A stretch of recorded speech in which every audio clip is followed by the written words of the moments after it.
ऐकतेचे संस्कार संस्कृती परंपरेचे अस्मितेचा शृंगार येऊनी स्नेहल सखी सुखदायिनी भेटीस आपल्या आली सखी सखी सखी सखी सह्याद्री.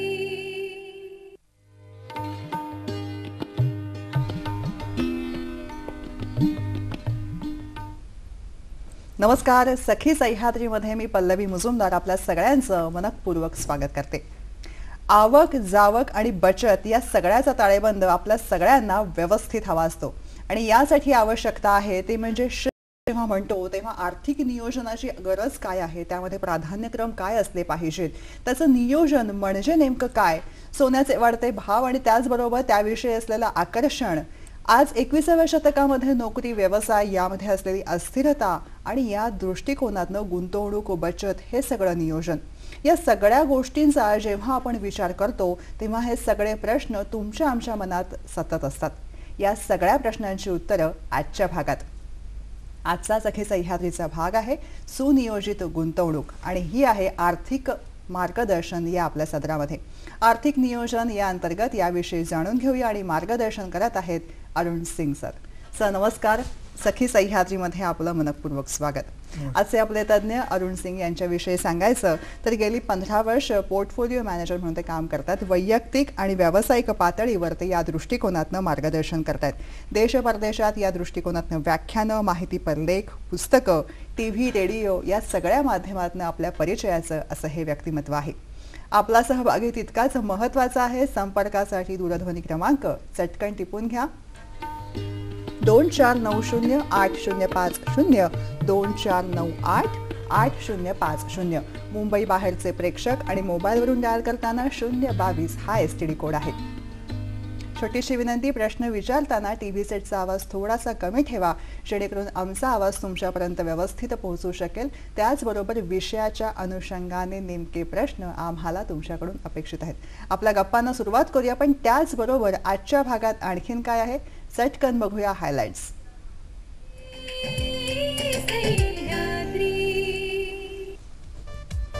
संगीत सदरात 3 पिढ्यांचं व्हायोलिन वादन, M. राजम यांच्या या पिढ्या.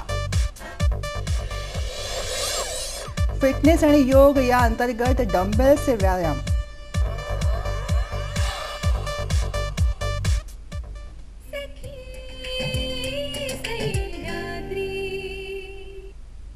असं सगळं काही आहे या येत्या तासभरामध्ये, पण त्याचबरोबर आत्ता आपलं कॉन्सन्ट्रेशन आहे ते म्हणजे सुनियोजित गुंतवणूक या मुद्द्याकडे. मार्गदर्शन करत आहेत अरुण सिंग सर. मुळात आर्थिक नियोजन याचं महत्त्व काय आहे याविषयी सांगूया. आर्थिक नियोजनाचं खूपच महत्त्व आहे.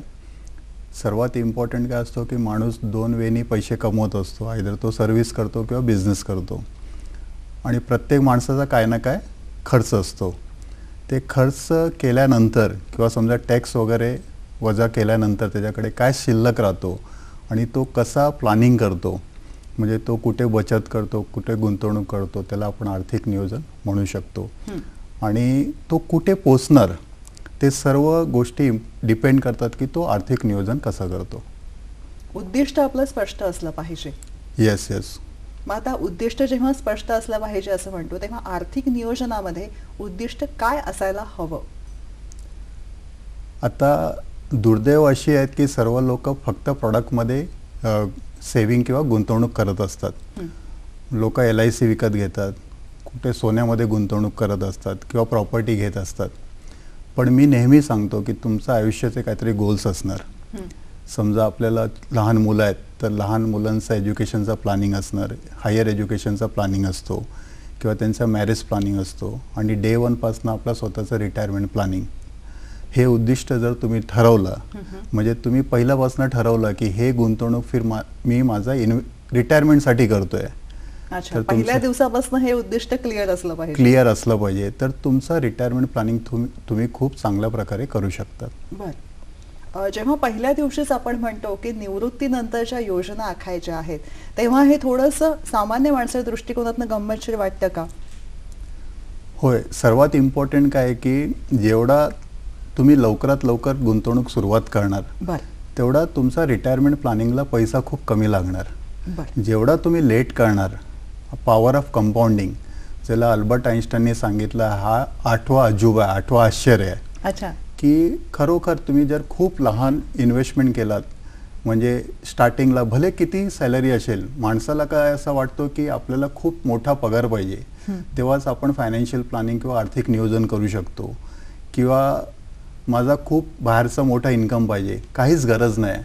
तुम्ही जेवढा इन्कम तुम्ही जनरेट करता त्यातला 10% वगैरे तुम्ही प्लॅनिंग करा की मी लॉंग टर्म इन्व्हेस्टमेंटसाठी करणार. तर तुम्ही खूप चांगल्या प्रकारे तुमचं रिटायरमेंट प्लॅनिंग वगैरे करू शकता. बरं, आता यामध्ये 2 मुद्दे आले. एक म्हणजे बचत आणि दुसरा म्हणजे गुंतवणूक. बऱ्याचदा होतं असं की बचत आणि गुंतवणूक या सरसकट समान व्याख्या समजल्या जातात, पण त्यामध्ये फरक आहे, तो आपण स्पष्ट करून सांगूया. बचत आणि गुंतवणूकमध्ये खूप मोठा फरक आहे. बचत आपण काय करतो, आपल्या खर्चामध्ये काटछाट करून करत असतो, आणि गुंतवणूक आपण नेहमी सरप्लस पैशाने करत असतो. बचतमध्ये तुम्हाला रिस्क घेता येत नाही, कारण की आपण खूप लिमिटेड पैशाने तो करत असतो, आणि गुंतवणूकमध्ये तुम्हाला रिस्क नाकारता येत नाही, तिकडे रिस्क इनबिल्ड असतो. तर हे लोकांनी विचार केला पाहिजे. लोकांना बँकेत बचत करतो की गुंतवणूक हे माहीत नसतो, सोन्यामध्ये आपण बचत करतो की गुंतवणूक हे माहीत नसतो, प्रॉपर्टी मार्केटमध्ये आपण बचत करतो की गुंतवणूक हेच माहीत नसतो, आणि म्हणून माणसं लोक चूक करतात, फसतात.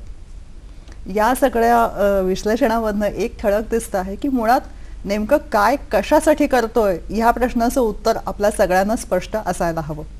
मग असं जेव्हा म्हणतो की सोन्यामध्ये पैसे घालायचे, ते का, कुठलं उद्दिष्ट आहे आणि त्यातनं मिळणारा नफा, ह्या 3 गोष्टी, किंवा अजून कोणत्या FD मध्ये ठेवायचे आहे, त्या प्रत्येक वेळी किती रिटर्न्स आहेत आणि किती गुंतवणूक आहे याचं सतत कॅल्क्युलेशन ठेवलं पाहिजे, नाही का? आता सिंपल, आता खूप चांगला प्रश्न आपण विचारला की बँकेत FD आपण करतो. आता बँकेत समजा FD केला, समजा मी 10,000 रुपयाचा FD केला, तर माझा कॅपिटल सेफ असतो, म्हणजे तो 10,000 रुपये माझा कधी मायनस होत नाही. म्हणजे कॅपिटल माझं प्रोटेक्ट आहे, आणि मला 9% 10% जे पण व्याज दर असेल तो आपल्याला भेटतोय. सोन्यामध्ये म्हणजे हा झाला आपण बचत करतोय. पण गुंतवणूक, आता सोन्यामध्ये आपण गुंतवणूक करतो, कारण की सोन्यामध्ये बाजारप्रमाणे भाव वर खाली होत असतो.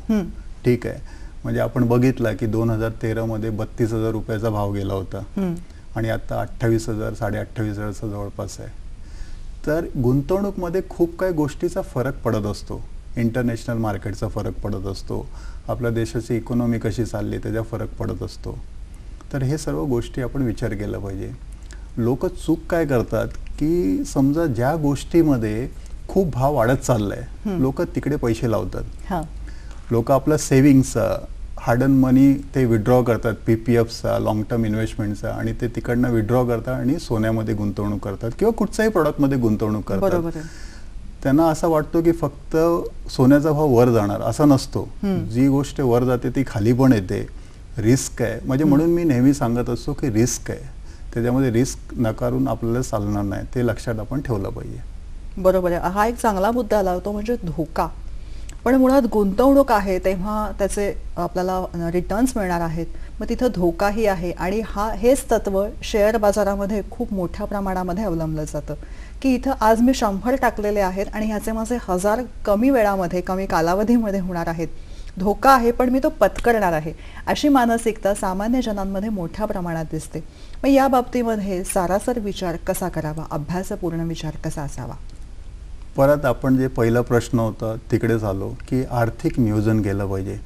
की जे पण मी कमवतोय, समजा माझा काहीतरी खर्च आहे, खर्चानंतर माझ्याकडे किती सरप्लस पैसा राहतो, तर त्याच्यानंतर मी कसं प्लॅनिंग केलं पाहिजे.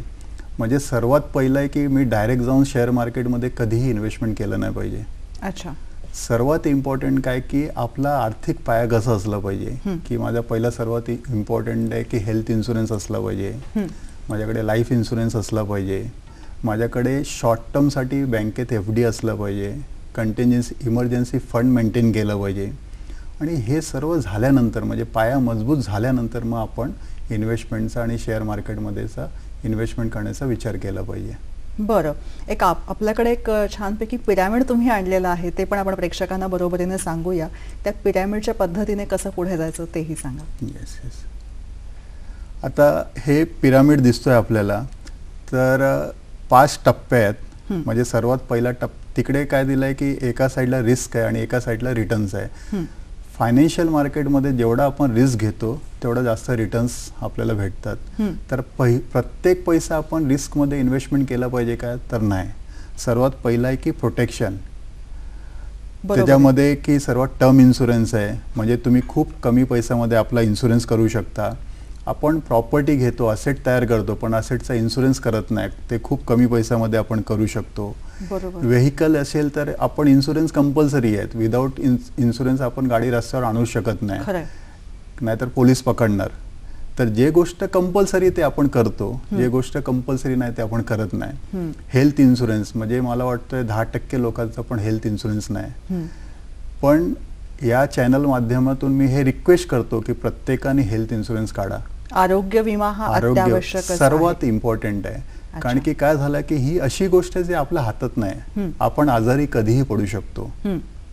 आज मलेरिया पण झालं आणि आपण 4-5 दिवसासाठी ऍडमिट झालो तरी 25-50 हजार रुपये खर्च होतात. म्हणून आरोग्य विमा सर्वात इम्पॉर्टंट आहे. बरोबर आहे. तो पुढचा जो आहे पिरॅमिडचा भाग त्याकडे वळूया, पण कार्यक्रमातला पहिला फोन आलाय तो तुमच्या परवानगीने घेते.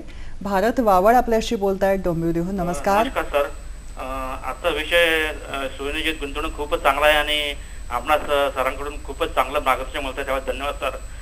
सर, माझे 2 प्रश्न आहेत. पहिला प्रश्न असा की सध्याच्या आर्थिक परिस्थितीमध्ये कंपनी शेअर्समध्ये केलेली आर्थिक गुंतवणूक कितपत फायदेशीर आणि शिवाय ती सुरक्षित असते. आणि दुसरा प्रश्न असा की आपल्याकडे असणारी रक्कम किंवा गुंतवणूक ही आपण बँकेत फिक्स्ड डिपॉझिट ठेवण्यापेक्षा सोन्यामध्ये जर गुंतवली तर ती कितपत सुरक्षित आणि फायदेशीर आहे. धन्यवाद. धन्यवाद सर. खूप चांगला प्रश्न विचारला. पण कंपनी शेअर्समध्ये इन्व्हेस्टमेंट करण्याचा प्रश्न होता असा आहे की स्वतःला नॉलेज नसेल, स्वतःला रिसर्च करण्याची आपली कपॅसिटी नसेल तर आपण कधीही डायरेक्ट इन्व्हेस्टमेंट करू नका. कारण की काय असतो, आपण ब्रोकरवर डिपेंड असतो आणि ब्रोकरचा काय असतो की त्यांना ब्रोकरेज निर्माण करायचा असतो. म्हणून डायरेक्ट इन्व्हेस्टमेंट करू नका. मग आपल्या रिटेलसाठी म्युच्युअल फंड इन्व्हेस्टमेंट आहे. म्युच्युअल फंड थ्रू आपण इन्व्हेस्टमेंट करू शकता. तिकडे एक्सपर्ट तुमचे पैसे मॅनेज करतात. बँकेचा FD तुमचा जर शॉर्ट टर्म पैसा असेल तर बँकेत FD करा. पण असं आहे की समजा आज बँकेचा व्याजदर 9 ते 10% आहेत, पण महागाई त्याच्यापेक्षा झपाट्याने वाढतोय. जर तुमच्याकडे लॉंग टर्मचा पैसा असेल तर ते बँकेत FD करू नका. त्याच्यासाठी पण खूप पर्याय, म्युच्युअल फंडचा पर्याय, तर ते तुम्ही विचार करू शकता. बरोबर. सर, म्युच्युअल फंडाचा जेव्हा विचार निघतो तेव्हा म्युच्युअल फंडाचे अनेक प्रकार आहेत, त्यामध्ये प्राधान्यक्रम कसे ठरवावेत? म्युच्युअल फंडमध्ये साधारणतः 2 प्रकार असतात. एक तर डेट मार्केट असतो आणि एक इक्विटी मार्केट असतो. डेट मार्केटमध्ये साधारणतः आपले पैसे सेफ असतात. म्हणजे लिक्विड फंड आहे की तिकडे पैसे आपले सेफ असतात. लिक्विड प्लस आहे, गिल्ड फंड आहेत, MIP आहेत, बरेचसे असे फंड आहेत. पण मी पूर्वी सांगितलं की रिस्क इनबिल्ड आहे, तिकडे धोका असतो. इकडे डेट मार्केटमध्ये रिस्क खूप कमी प्रमाणात असतात. आणि एक असतो इक्विटी फंड. इक्विटीमध्ये रिस्क इनबिल्ड असतो. जर तुमचा 5 वर्षाचा वरचा पैसा असेल मग डायरेक्ट आपण इक्विटी म्युच्युअल फंडमध्ये इन्व्हेस्टमेंट केलं पाहिजे. फरक एवढाच असतो की डायरेक्ट लोक इक्विटी मार्केटमध्ये जातात, म्हणजे डायरेक्ट शेअर मार्केटमध्ये जातात आणि स्वतःला नॉलेज नसतात. कोणीतरी सांगतो की अरे मी एवढा पैसा कमवला आहे आणि म्हणून ते तिकडे पैसा इन्व्हेस्टमेंट करतात. लोक कमवलेला सांगतात पण गमवलेला कोण सांगत नाही. ते त्यांच्याकडे तो फिगरच येत नाही आणि म्हणून ते लोभापोटी लोक तिकडे जातात आणि आपले पैसे हार्ड अर्न मनी ते गमावून बसतात. बरोबर आहे. सेक्टर बेस सुद्धा जो म्युच्युअल फंड आहे त्याविषयी तुमचं मत काय आहे? सेक्टर बेस खूप रिस्की असतो. बरं. म्हणजे जेव्हा तो सेक्टर परफॉर्म करतो तुम्हाला रिटर्न्स खूप अप्रतिम येतात.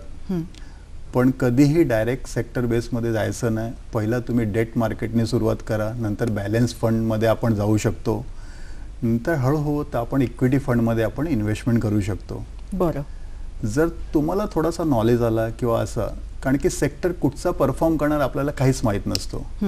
मग इनिशियल लेवलला कधी सेक्टर फंडमध्ये इन्व्हेस्टमेंट नाही केलं पाहिजे. अच्छा, विचारपूर्वक अभ्यासपूर्वक वळायची ही दिशा आहे. येस. पूनमचंद कांक्रिया यांचा फोन आलाय बीडहून. नमस्कार. नमस्कार डॉक्टर. हा सर नमस्कार. मला एक 10 ते 15 लाखांची 1 ते 1.5 वर्षाची इन्व्हेस्टमेंट करायची आहे. बर. तर मॅक्झिमम रिटर्न मिळण्यासाठी कुठे इन्व्हेस्टमेंट करावी? बर, धन्यवाद. सर आता 10 ते 15 लाख रुपये आपल्याला इन्व्हेस्टमेंट करायचं आहे आणि फक्त आपण टाईम होरायझन खूप कमी आहे 1 ते 1.5 वर्ष. तर सर्वात इम्पॉर्टंट रिटर्न्सचा विचार सेकंडरी असला पाहिजे. पहिला तुम्ही असा विचार केला पाहिजे की माझ्या कॅपिटल कुठे सेफ असणार, माझी मुद्दल कुठे सेफ असणार. तर बँकेमध्ये FD रेट आता खूप चांगला आहे, इंटरेस्ट रेट आपल्याकडे वर आहे, तर ते तुम्ही करू शकता. आणि किंवा म्युच्युअल फंडमध्ये लिक्विड फंड वगैरे फंड आहे तिकडे तुम्ही विचार करू शकता, जिकडे तुमचा कॅपिटल सेफ असणार आणि जवळपास तेवढंच रिटर्न्स येणार. पण माझं मत 1 ते 1.5 वर्षाचा पैसा आहे तर तुम्ही FD कडे जावं, हे चांगलं प्लॅन करू शकता तुम्ही. बरोबर आहे. FD मध्ये असलेलं मगाशी तुम्ही सांगितलं की त्याच्यामध्ये मिळणारे रिटर्न्स आणि त्याच्या कंपॅरिझनमध्ये SIP मध्ये आहे किंवा बाकी वेगवेगळ्या, तर ही जी तुलनात्मक अभ्यास जो आहे तो वैयक्तिक पातळीवर कसा व्हावा? खूप चांगला प्रश्न आहे मॅडम. की काय झालं होतं की पूर्वी इन्व्हेस्टमेंटचे आपल्याला सर्व गोष्टी अवेलेबल नव्हत्या, पण आता नेटवर किंवा बरेचसे मॅगझिन्स, बरेच न्यूजपेपर, बरेचसे चॅनल, आता सह्याद्री चॅनल पण बरेचसे प्रोग्राम ह्यासाठी प्रमोट करत असतात, बरेचसे बिझनेस चॅनल्स आहेत. प्रॉब्लेम काय आहे की आपण कमवण्यासाठी खूप मेहनत करतो, म्हणजे 8 तास 10 तास 12 तास आपण काम करतो, पण इन्व्हेस्टमेंटसाठी आपण 10 मिनिटं पण देत नाही. आज बरेचसे चॅनल गव्हर्नमेंट स्वतः प्रमोट करतोय की तुम्ही म्युच्युअल फंडमध्ये इन्व्हेस्टमेंट करा. बरेचसे आता न्यू पेन्शन स्कीम पण म्युच्युअल फंड मॅनेज करतोय. तर आपल्याला जर ग्रो करायचं असेल, आपल्याला पैशाचं ग्रोथ बघायचं असेल, तर आपल्याला स्वतः थोडाफार स्टडी करणं आवश्यक आहे. बरोबर आहे. एक मगाशी जो ठळक मुद्दा आला होता तो म्हणजे निवृत्ती योजना ही पहिल्या दिवसापासून आखली गेली पाहिजे, जी बऱ्याचदा याबाबत अनभिज्ञता असते.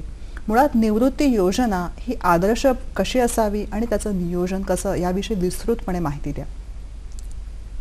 मी सांगितलं होतं की जेव्हापासून तुम्ही पैसे कमवायला सुरुवात केलात त्याच दिवसापासून तुम्ही इन्व्हेस्टमेंट करायला सुरुवात केली पाहिजे.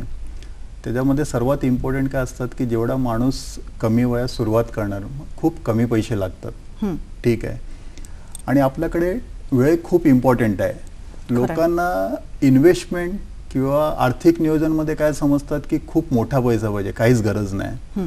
तुम्ही खूप लहान अमाऊंट, म्हणजे म्युच्युअल फंडमध्ये असं आहे की 500 रुपये महिन्यामध्ये सुद्धा आपण रिटायरमेंट प्लॅनिंग सुरुवात करू शकतो.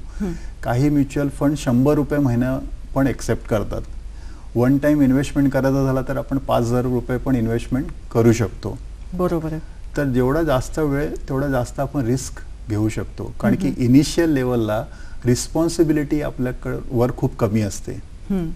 जसं जसं माणसाचं वय वाढत जातो तशी रिस्पॉन्सिबिलिटी वाढत जाते, जबाबदाऱ्या वाढतात आणि मग तो धोका ते कमी पत्करू शकतात. म्हणून काय की सुरुवातीलाच तुम्ही हे केलं पाहिजे. आणि जसं जसं एज रिटायरमेंटचं जवळ येणार तेव्हा आपण काय केलं पाहिजे की रिस्क कमी केलं पाहिजे. मग जसं इक्विटीवरनं डायरेक्ट डेट प्रोडक्टवर आपण तिकडे शिफ्ट केलं पाहिजे. बरोबर आहे. त्यावेळी पुन्हा मग आधी सुरुवातीची जी आहे, मगाशी तुम्ही म्युच्युअल फंडाच्या वेळी सांगितलं, जे नकोच सुरुवातीला म्हटलंय ते शेवटी हवं असं म्हणता येऊ शकतं.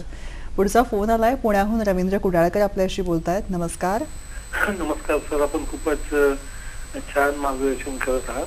माझे 2 प्रश्न आहेत आपल्याला. पहिला प्रश्न असा आहे की आम्ही सर्वसामान्य आणि मध्यमवर्गीय जे लोक आहोत त्यांना गुंतवणूक, बचत याबद्दल फक्त वरपाणी ही माहिती असते, वरचेवर माहिती असते, त्याची डिटेलमध्ये माहिती नसते. आणि मग काय होतं की गुंतवणूक आणि बचतीचे निर्णय घेताना विवेकबुद्धीने निर्णय कसा घ्यायचा हे खरंच समजत नाही. तर असे निर्णय घेताना आपली या संबंधीची कौशल्य आणि निर्णय क्षमता कशी वाढवावी, हा पहिला प्रश्न. आणि दुसरा प्रश्न असा आहे की गुंतवणूक आणि बचतीसंबंधी सल्ला देणारे पण काही कन्सल्टंट असतात, ते कितपत आणि कसे रिलायबल असतात, त्यांचा उपयोग कसा करून घ्यावा? धन्यवाद. सर, खूप चांगला प्रश्न विचारला. मी सांगितलं की आता बरेचशा गोष्टी आपल्याकडे अवेलेबल आहेत. नेटवर बरेचशा गोष्टी असतात, म्हणजे नेटवर आपण म्युच्युअल फंडबद्दल माहिती करून घेऊ शकता. बरेचसे चांगले मॅगझिन्स वगैरे येतात. प्रत्येक लीडिंग न्यूजपेपर त्याच्याबद्दल आर्टिकल लिहित असतो. थोडासा वेळ दिला तर तुम्ही नक्कीच थोडाफार ते नॉलेज घेऊ शकतात. आणि जे आर्थिक सल्लागार असतात पण ते त्यांचं एज्युकेशन काय आहे, त्यांचा बॅकग्राऊंड काय आहे, किती वर्षापासून त्या फील्डमध्ये आहेत, त्यांचा क्लायंट बेस काय आहे, त्यांना तुम्ही विचारू शकता बाबा तुमचे क्लायंटचं एखादं नाव द्या. तुम्ही त्यांच्याशी फोन वगैरे करून त्यांच्या डिटेल्स घेऊ शकता की बाबा हा जे मी ॲडवायझर चाललो आहे, जे आर्थिक सल्लागार आहे, कसे काम करतात, आफ्टर सेल सर्व्हिस काय आहे, कसे मार्गदर्शन करत असतात, बाबा हे फक्त आपल्या फायद्यासाठी मार्गदर्शन करतोय की प्रॉपर फायनान्शियल प्लॅनिंग करून देतोय, हे सर्व गोष्टी तुम्ही तपासून पाहू शकता. बरोबर आहे. अभ्यासाला पर्याय नाही हे वाक्य यामध्ये कायम आहे असं Yes, म्हणता येईल. yes. मुळात मंडळी मानसिक शांतता मिळते ती आर्थिक नियोजनातनं, पण त्याचबरोबर रोजच्या जगण्यामध्ये मानसिक शांतता ज्यामुळे प्राप्त होते त्याचं साधन म्हणजे संगीत. वळूया आपल्या संगीत सत्राकडे. पद्मभूषण एम राजन यांच्या 3 पिढ्यांचं व्हायोलिन वादन संगीत सत्रात. सह्याद्री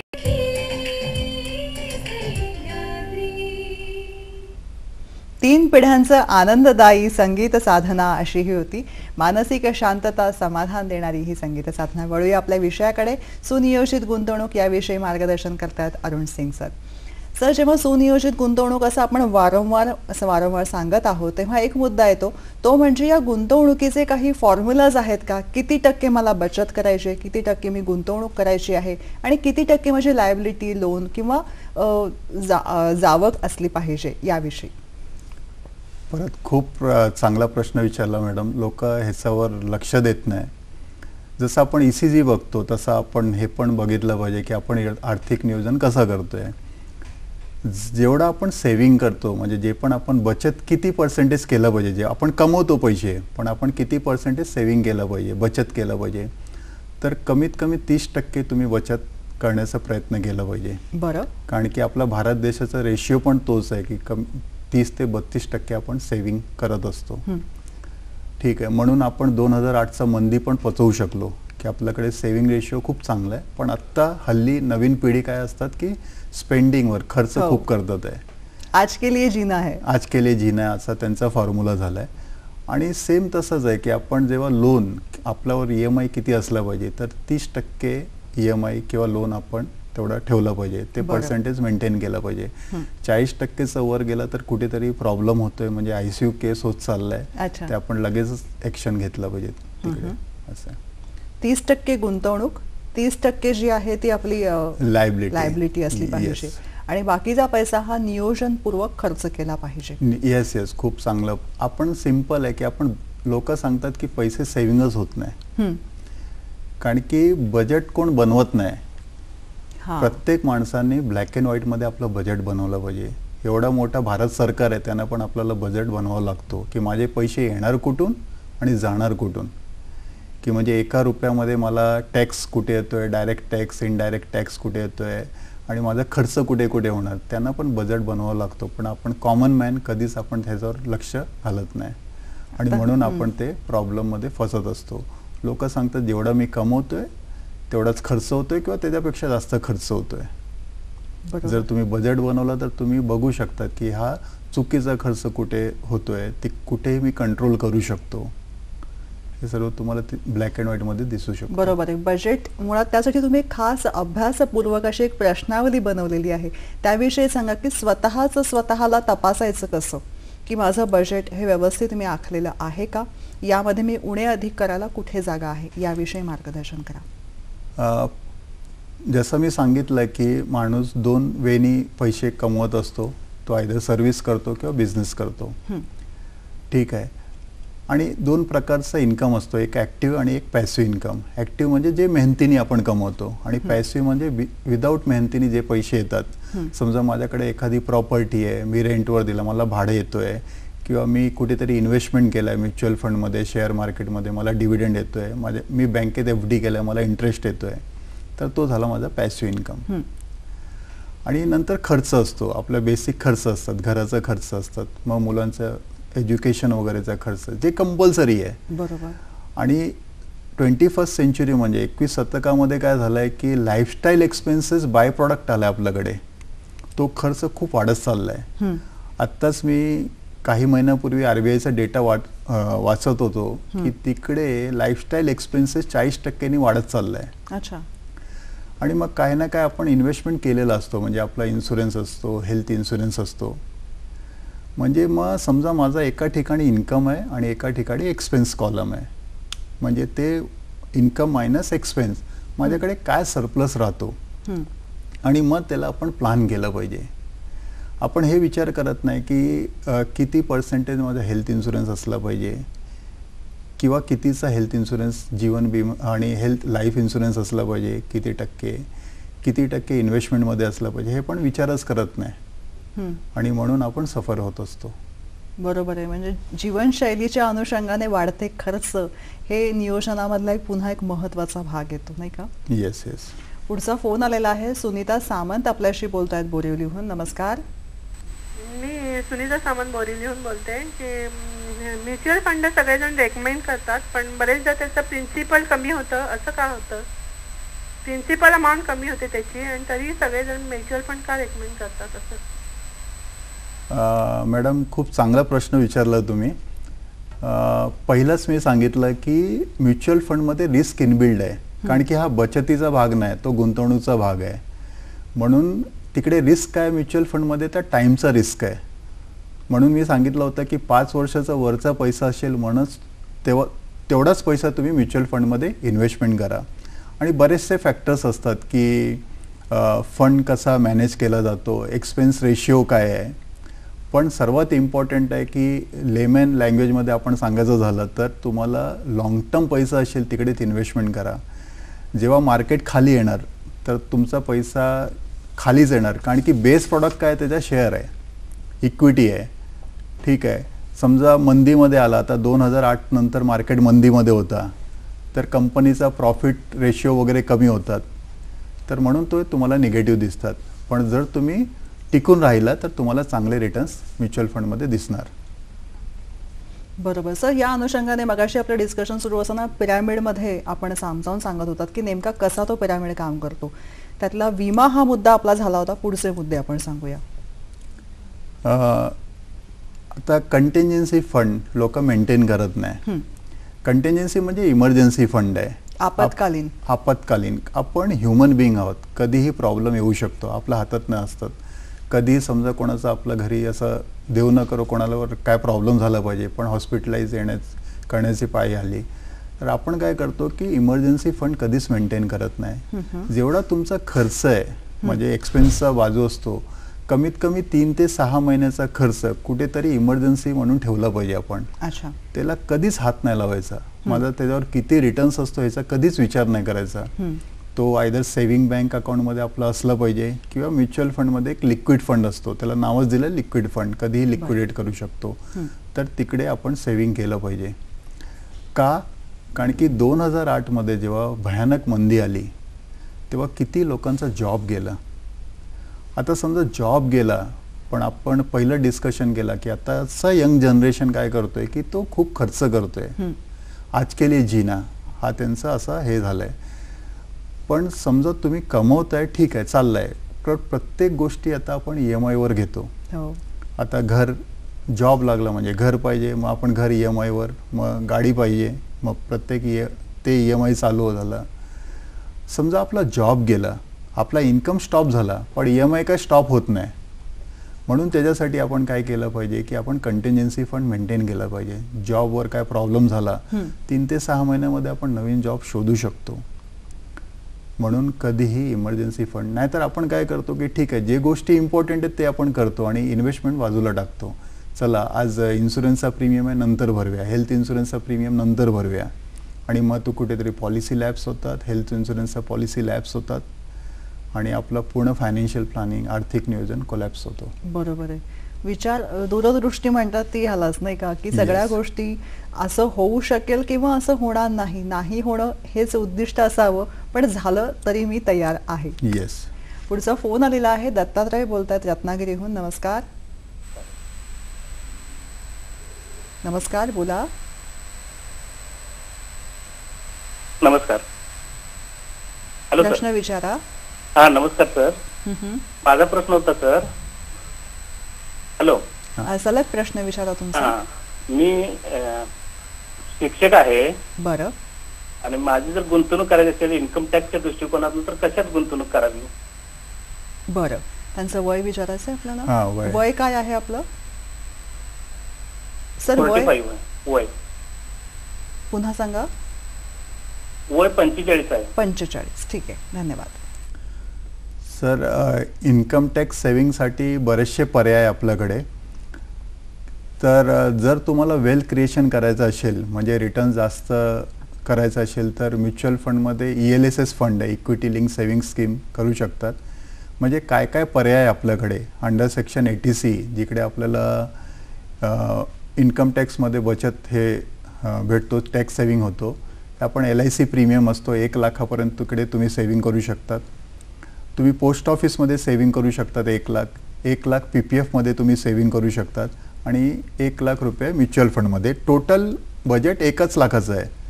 समजा तुम्ही PPF मध्ये 70,000 केला, 70,000 केला, तर म्युच्युअल फंडमध्ये 30,000 करू शकतात.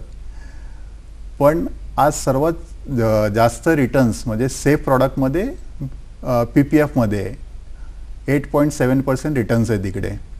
आणि त्याच्यापेक्षा चांगला रिटर्न्स हे करायचं असेल तर तुम्ही म्युच्युअल फंडमध्ये ELSS fund, equity link saving स्कीममध्ये इन्व्हेस्टमेंट करू शकतात. तिकडे तुमचे पैसे 3 वर्ष लॉक असतात. तुम्ही 3 वर्ष पैसे विड्रॉ करू शकत नाही. आणि सर्वात कमी लॉकिंग पिरियड फक्त ELSS फंडमध्ये 3 वर्ष. बाकी कुठचाही प्रॉडक्ट घेतला तर तुम्हाला 5 वर्ष असतात. तर हा चांगला मार्ग आहे. तुम्ही PPF हा निवृत्तीनंतरचा चांगला आहे, पण पैसे बराच काळ अडकून पडतात. पण अतिशय छोट्या रकमेपासून सुरू करता येतं, म्हणून ते सुचवता येऊ शकतं का आपल्याला? होय, PPF पण खूप चांगला पर्याय आहे. की PPF म्हणजे काय? Public provident fund.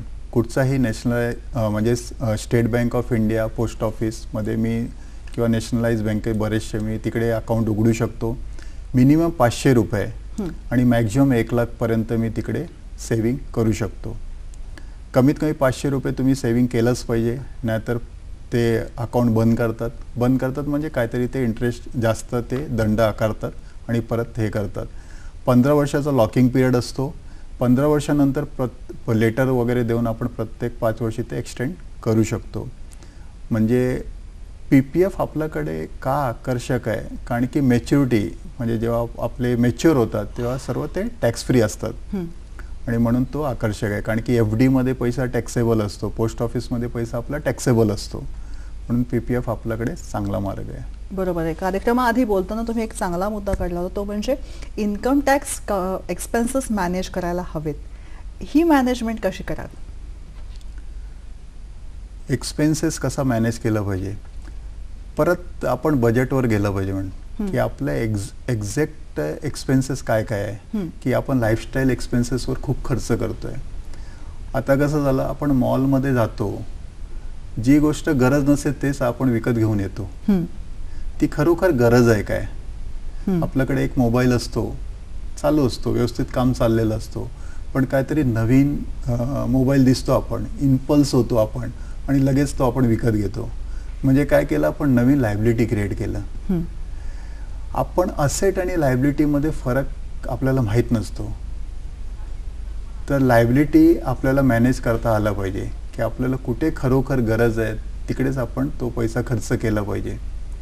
आणि म्हणून सांगितलं, RBIचा डेटा स्वतः सांगतोय की आज 40% खर्च आपला लाईफस्टाईलवर वाढत चाललाय.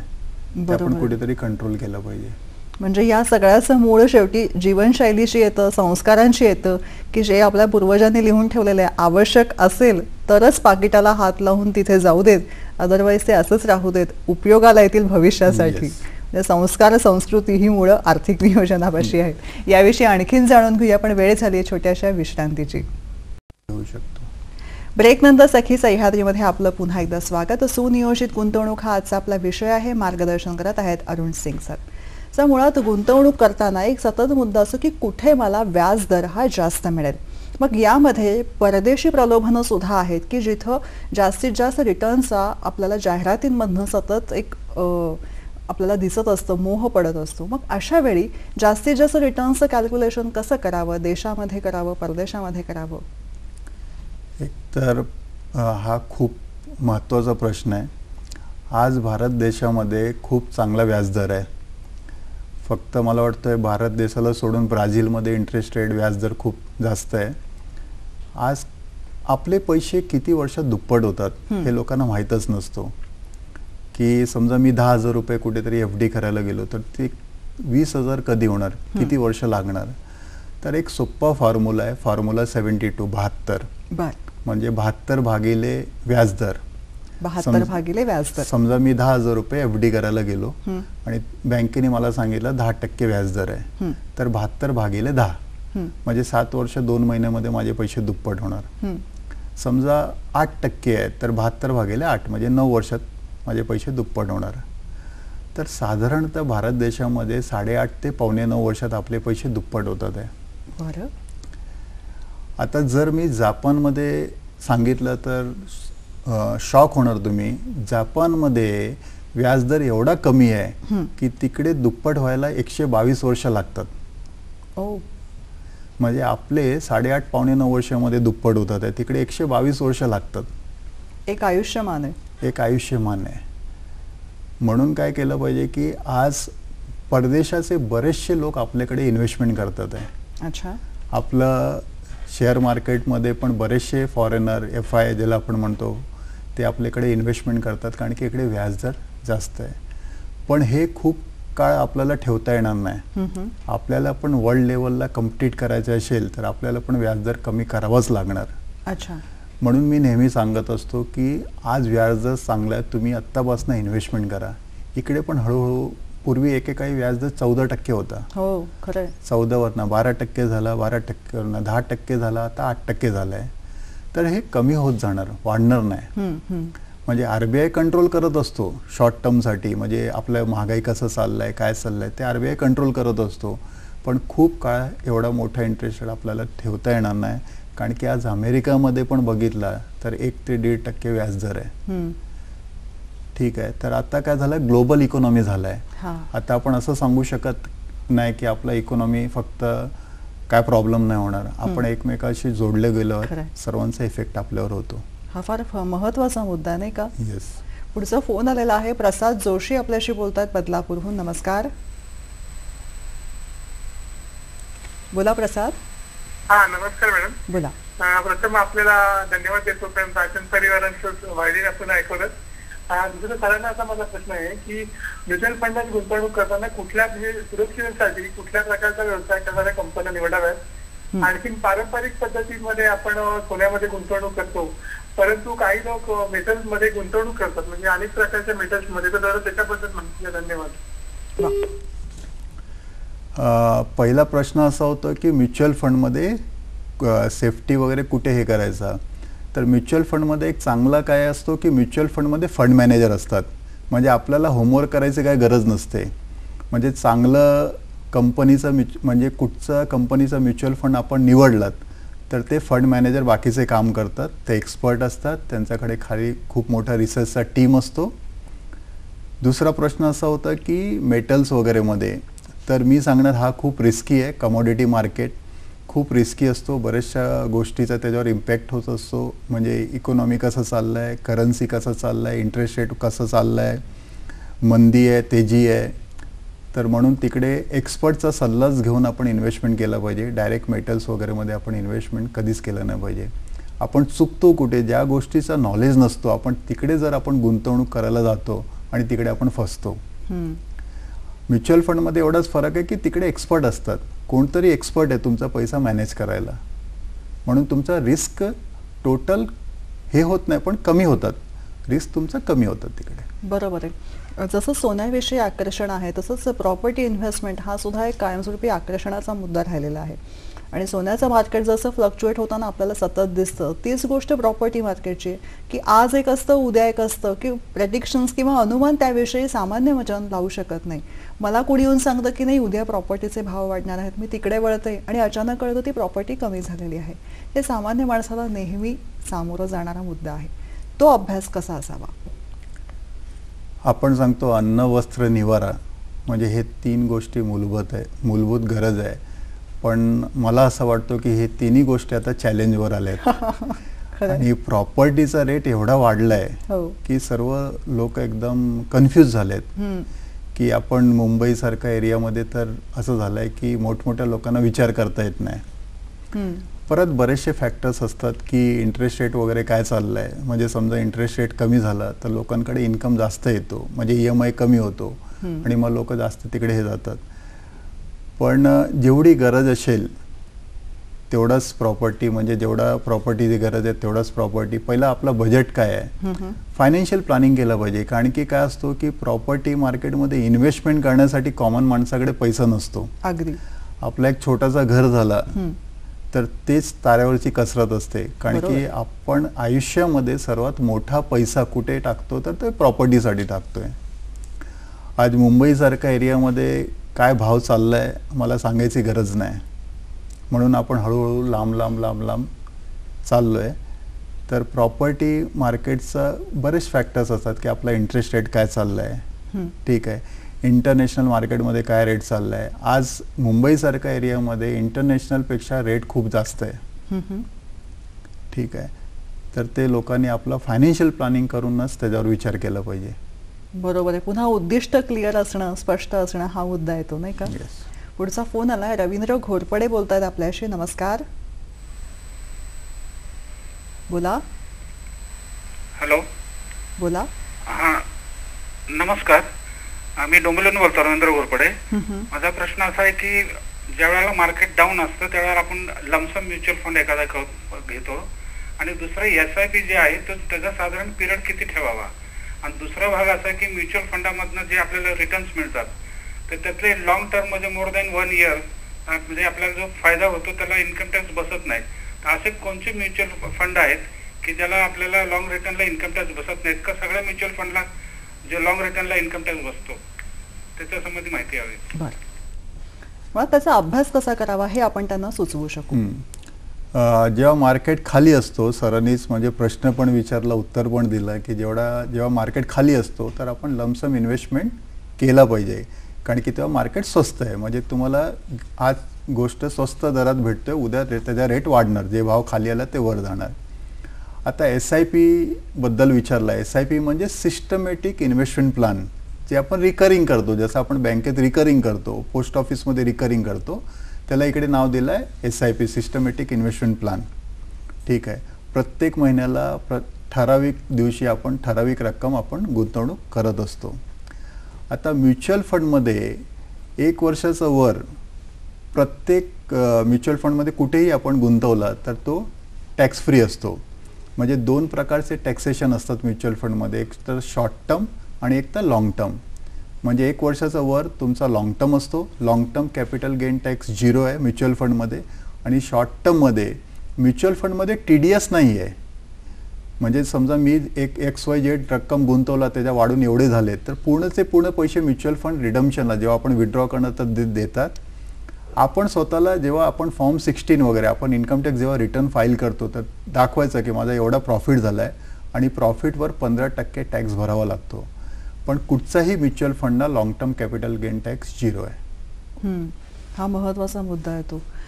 याविषयी अजून जाणून घेऊया. पण मंडळी, एक मुद्दा कायम दिसतो की आर्थिक नियोजनामध्ये सातत्य हा मुद्दा पहिल्यापासून कायम आहे. जेव्हा आर्थिक नियोजन व्यवस्थित असतं तेव्हा मानसिक शांतता मिळते, पण शारीरिक शांतता किंवा शारीरिक स्वास्थ्य जेव्हा राखायचं असतं तेव्हा व्यायामामधलं सातत्य हे सुद्धा तितकंच असलं पाहिजे.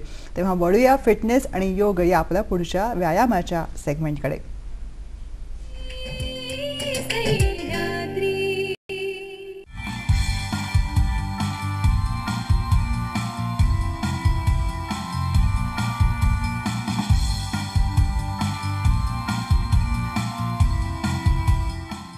डंबेल्स. आजच्या आपल्या पहिल्या व्यायामाचं नाव आहे बायसेप कर्ल्स.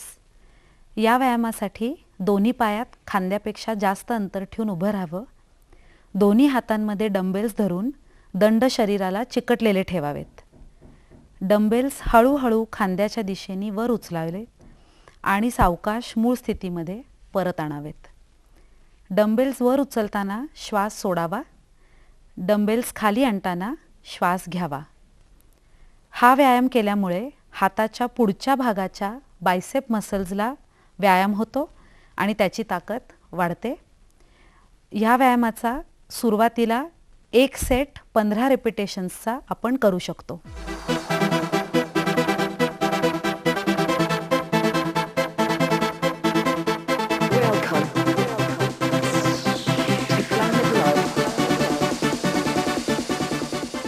आपल्या दुसऱ्या व्यायामाचं नाव आहे शोल्डर प्रेस. ह्या व्यायामासाठी दोन्ही पायात खांद्यापेक्षा जास्त अंतर ठेवून उभं राहावं. डंबेल्स दोन्ही हातात घेऊन खांद्याच्या रेषेत कोपरं काटकोनात वाकवून धरावीत. दोन्ही डंबेल्स उचलत डोक्याच्या वर एकमेकांच्या जवळ आणावीत आणि पुन्हा हळू खांद्याच्या रेषेत खाली आणावीत. डंबेल्स वरती नेत असताना श्वास सोडावा आणि खाली आणत असताना श्वास घ्यावा. हा व्यायाम करत असताना पाठ आणि मान सरळ ठेवावी.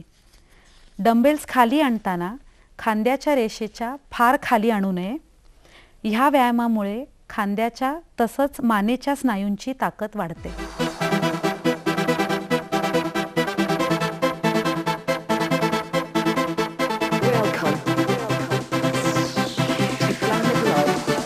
आजच्या तिसऱ्या व्यायामाचं नाव आहे फ्रंट रेजेस.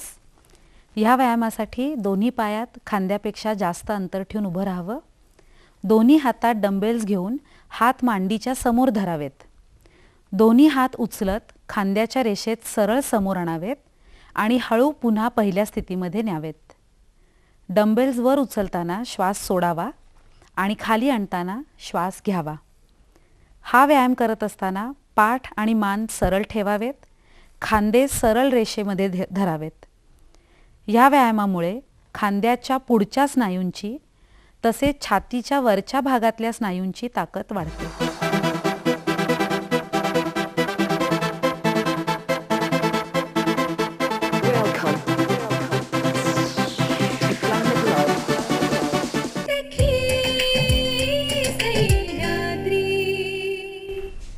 आरोग्यपूर्ण फिटनेस योग या सत्रानंतर वळूया आर्थिक नियोजनाकडे. अरुण सिंग सर त्याविषयी सांगतात.